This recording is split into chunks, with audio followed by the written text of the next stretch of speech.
He raised his glass to mock me, and I shattered his entire life with a single smile. The lights were warm, golden, soft, exactly the kind you'd expect at a romantic anniversary dinner, 5th year, supposed to be a celebration. I wore red that night, not for passion, for power, because I knew what was coming, and I wanted to wear a color that didn't flinch. Everyone thought I looked radiant. What they didn't know was that I had a flash drive in my purse, a lawyer on standby, and 5 years of evidence ready to erupt. She planned it all, and tonight was the finale. Brian stood to give a toast, our guests smiling, his hand grazing my shoulder like he was still the man I thought I married. But his eyes held that glint, that condescending, smug flicker I knew too well. And then he said it, into the mic, in front of everyone. 5 years. Some were good, some were a waste of time. The room chuckled nervously. I didn't. I sipped my wine. He thought I'd blink, cry, shrink. He thought I would stay silent, but I wasn't there for a toast. I was there for a reckoning. He kept going, said I had lost my spark, that he deserved someone who challenged him, intellectually, like he was auditioning for his next affair. His secretary laughed. His sister raised an eyebrow.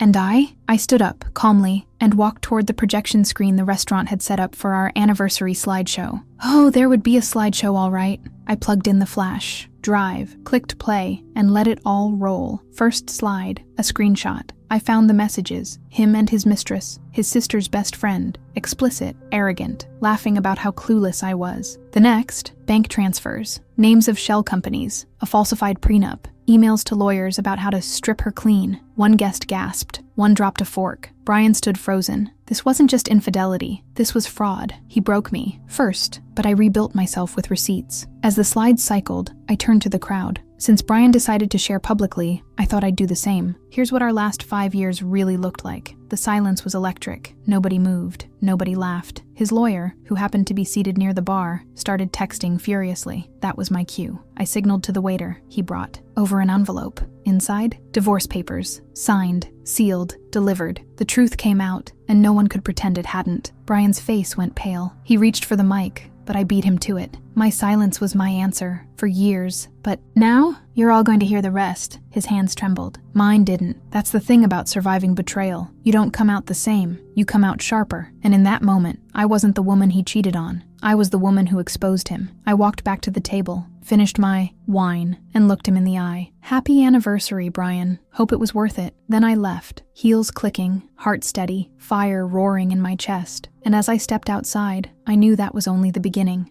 He thought I was a spectator, but I was documenting the whole game. Brian used to joke that my literature degree made me cute but clueless. He'd say it with a smirk, like it was endearing, like it was harmless. But underneath that smile was a belief, one he never hid, that I couldn't possibly understand his world, finance, strategy, contracts. He'd pat my hand and say, "Stick to your novels, babe." And so I did. At least that's what he thought. He thought I would stay naive. I let him believe it. He talked around me like I wasn't even there. Dinner conversations with colleagues, phone calls on speaker, meetings in our living room, all spoken in front of me like I was background noise. I'd be folding laundry, sipping tea, underlining a book while he discussed tax shelters and off-the-record deals. "She won't get it," he'd say with a wink, and I'd smile back, as if I didn't know what an LLC was, or how wire transfers worked, or how to record an entire conversation with my phone tucked under a throw pillow. She planned it all, not from some brilliant master plan, but from a series of quiet moments. Because when someone shows you who they think you are, over and over, again, you learn how to become exactly what they expect, until it's no longer useful for them,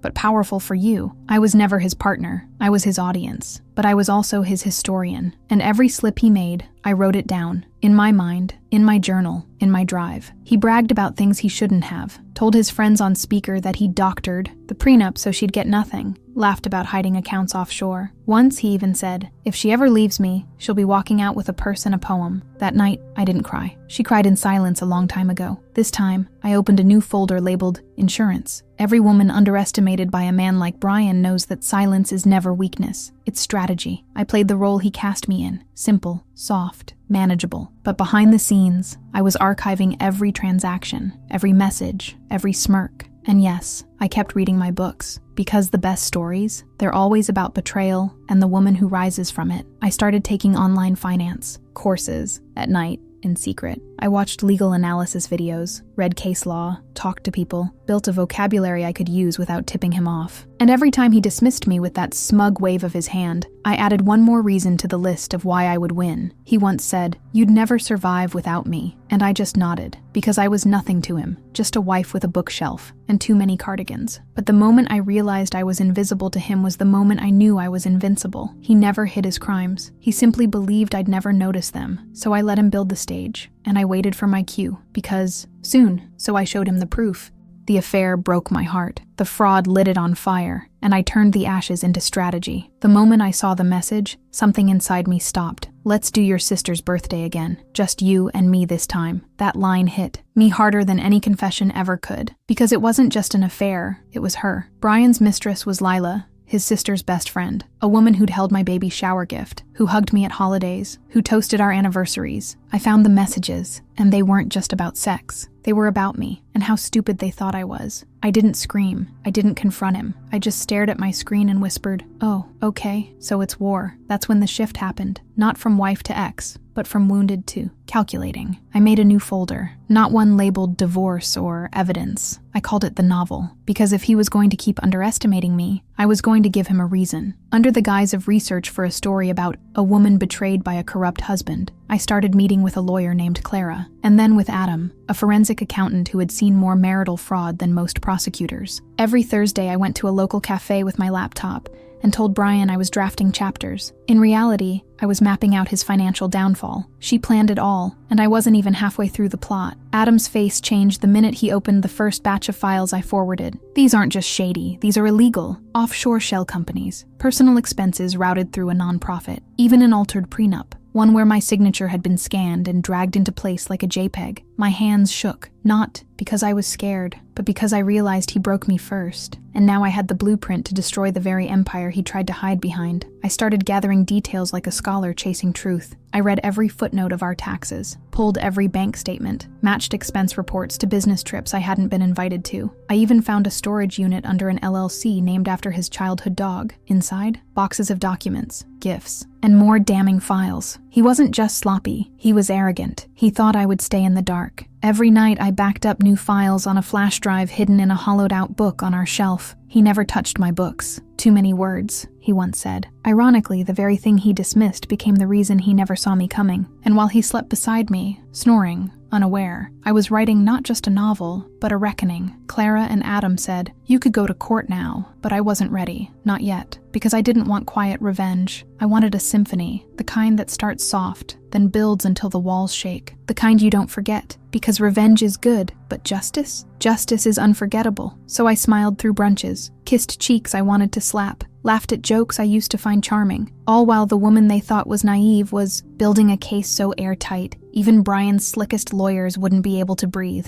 And all I had to do next was wait for our anniversary dinner. He thought it would be an unforgettable dinner. He had no idea he was the main course. The night of our anniversary, I felt nothing. Not nerves, not fear, just precision. 5 years ago, I wore lace and hope. Tonight, I wore steel under satin. I slid the flash drive into my clutch and the manila folder into my coat lining. Inside that folder, copies of altered legal documents, screenshots, financials, and a photo of my signature forged. So I showed him the proof. Not yet, but soon. Very soon. Brian had no idea what was coming. He greeted guests like a politician. Charming, smug, too loud. I watched him from across the room, swirling wine in my glass like it was a countdown. My lawyer, Clara, was already seated near the back. Adam, our accountant, followed shortly after. No one knew they were mine. That's how I wanted it. This wasn't just exposure. This was choreography. And every step had been rehearsed in silence. He stood to give a toast, confident as ever. To love, even when it's messy. To loyalty, even when it's tested. Oh, the irony. The crowd smiled. I didn't. When he raised his glass, I walked to the AV stand, plugged in the drive, and pressed play. A second later, I found the messages lighting up the screen. Every word, every image, every lie. Paused only by my voice through the speakers. "Let's not pretend anymore," gasps echoed. A few guests stood. Clara approached him with a manila envelope.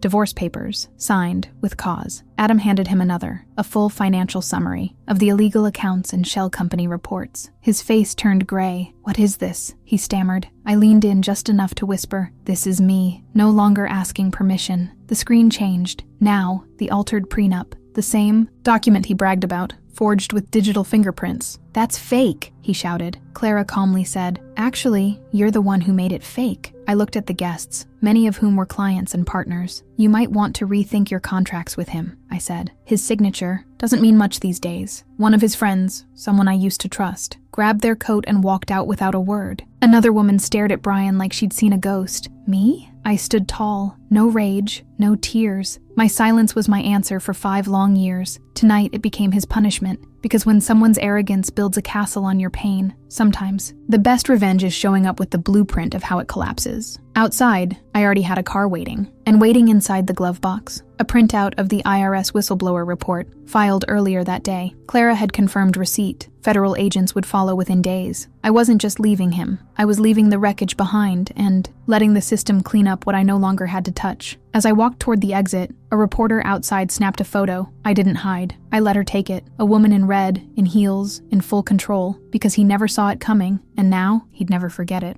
He spent years building his reputation like a fortress. I cracked it open with truth, and the whole thing crumbled. Brian always believed reputation was power. Polished shoes, sharp suits, fake humility. He called it playing the game. I called it delusion, because underneath the handshake deals and charm, he was a fraud. And not just emotionally, legally, financially, professionally. The anniversary dinner wasn't just a personal ambush. It was a live detonation of the image he built to keep people fooled. He never saw it coming, but I had been preparing this. Collapse piece by piece. The morning after the dinner, the media frenzy began. Screenshots leaked. Footage circulated. One of the guests had live-streamed the moment Clara handed him the divorce papers. "High society scandal," the headline read. But it wasn't just gossip. It was evidence. Our whistleblower report had triggered the IRS, and now the SEC had opened a preliminary review of all companies linked to his name. By noon, the cracks had become headlines. His phone didn't stop buzzing, but no one was offering help. Business partners pulled out. Clients paused contracts. One even issued a public statement. "We are unaware of any misconduct, but take these allegations seriously and are reviewing all affiliations." Translation: "You're toxic. Stay away." She exposed him, and now no one wanted to be caught in the fallout. 2 days later, it happened. Right in front of the office he used to call his kingdom, 2 federal agents walked him out in cuffs. Quiet, professional, but unmistakable. The man who once mocked my softness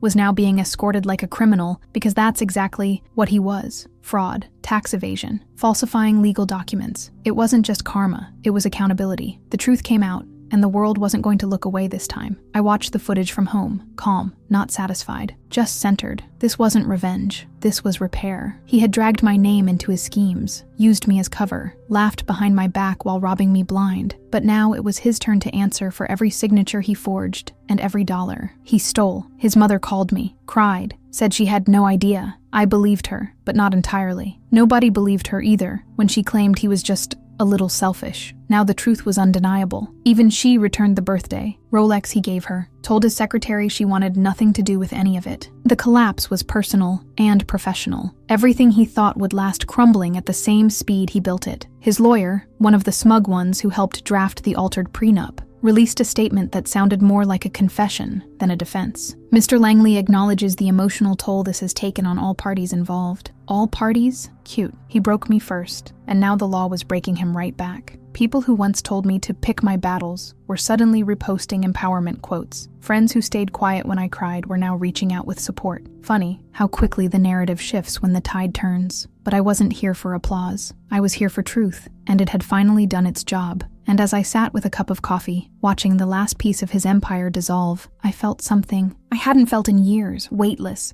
They didn't hold him accountable because protecting him meant protecting themselves, but I stopped protecting them the moment they stopped protecting me. I thought the hardest part would be facing Brian. It wasn't. The real betrayal came after. The looks, the sighs, the quiet distancing from the people who had smiled in my face and whispered behind my back. His mother was the first. She called the scandal a misunderstanding, said, "Boys make mistakes." And just like that, I saw where he got it from. Nobody believed her when she said she raised a good man. Now, no one had to say a word. The headlines did it for her. At first, I held my tongue, old habits. But grief becomes grit when repeated often enough. I finally asked her, "Did you know about the prenup? The offshore accounts?" She didn't answer, just poured herself tea and said, "I didn't want to get involved." That line echoed in my head for days. I was nothing to him, and to her, I was an accessory, something to showcase, not someone to defend. Then came the friends, the couple who had been in our wedding, the godparents of our dog. They ghosted, disappeared from chats. One even blocked me, not because they doubted me, but because facing me meant facing how long they knew. They laughed at jokes I didn't get, changed the subject when I entered the room. I used to think they were trying to spare me. Now I knew they were sparing him. I confronted one of them, his longtime colleague. "You knew," I said. He didn't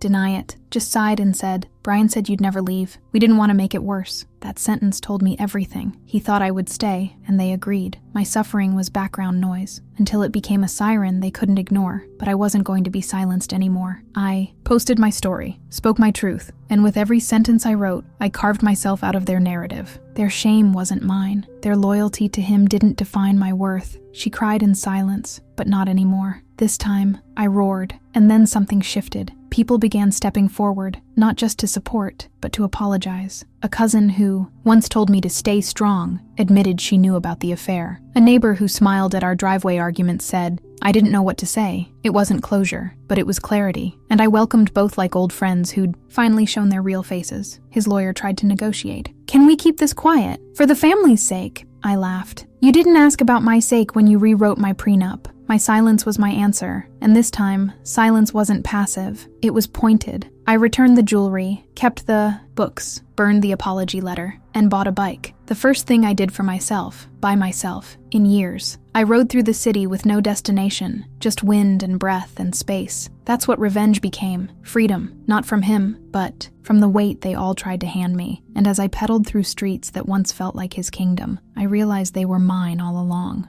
He tried to write me out of my own story, so I picked up the pen and wrote a new ending. The divorce was finalized on a Thursday morning. No tears, no fanfare, just a document, a signature, and silence. But when I saw my maiden name printed clearly at the top, something inside me clicked back into place. It wasn't just a name, it was a reclamation, a return, a reminder that she finally left, not with her head down, but with her identity intact. I walked into my old university's English department that afternoon. Same halls, same soft buzz of debate and poetry. The department chair looked stunned. "You're back?" I nodded. I never really left. Teaching literature again felt like therapy. I stood in front of students and spoke of power, truth, duality. What they didn't know was that I was living every theme I taught. I quoted Austen and Morrison, and thought of the woman I used to be, the one he broke first. But I didn't stop at literature. One afternoon, after a student shared a story about her parents' financial struggles, I realized something. Most women are kept in the dark, not by accident, but by design. That's when the idea was born, a financial literacy group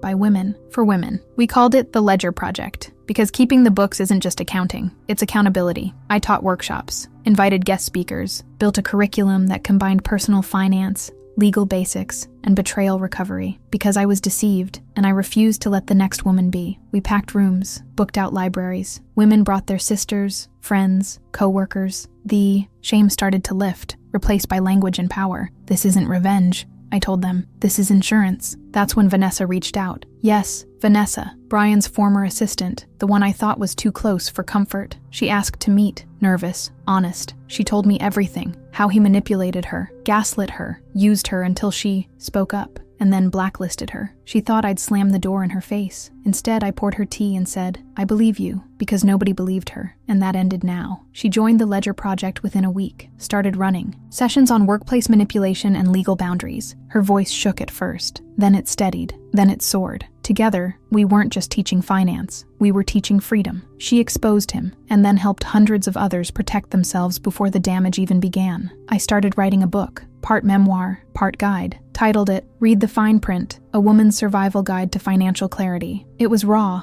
real, full of practical tools, red flags, and hard truths. I dedicated it to every woman who ever thought she was just a wife. And when I wrote the final line, "You are your greatest investment," I cried, but not from pain, from pride. He thought I would stay broken, bitter, forgotten. Instead, I became something he never expected. Useful, loud, unstoppable, and as Vanessa. And I planned the next Ledger Summit. I knew this story wasn't just mine anymore. It belonged to every woman rising from the ashes of betrayal.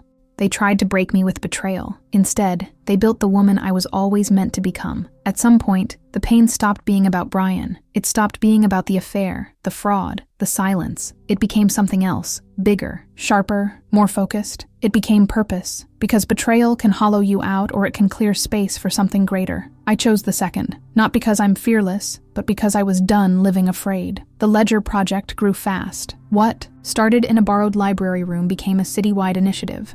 Women showed up with questions, pain, notebooks full of red flags, and they left with tools, plans, and power. The kind I wish I had before I found out he broke me first, with charm, control, and contracts masked as care. But that version of me, she doesn't live here anymore. I was invited to speak at a national summit on financial independence. I stood on that stage, not as a victim, not as the woman whose husband got arrested, but as a builder, a strategist, a survivor. And I told them this: if you don't own your money, someone will use it to own you. The applause didn't matter. What mattered were the women lining up after saying, "Thank you for saying what no one talks about." Reporters asked if I'd forgiven him. I said, "Forgiveness is for closure. This is about clarity." I was nothing to him, but now I was everything to hundreds of women who saw themselves in my story and finally believed they could write a new one. I framed my new business license, hung it next to my old teaching awards, a symbol of both brains and backbone. The nonprofit started offering scholarships. One recipient wrote, "I used to be ashamed of not knowing how to read a contract. Now I teach my daughters how to read the fine print." That's when I knew. She planned it all not for revenge, but for revolution. Vanessa and I co-wrote a column in a major magazine. Title, "Dear Financially Dependent, You Are Not Alone." We didn't glamorize the pain. We named it.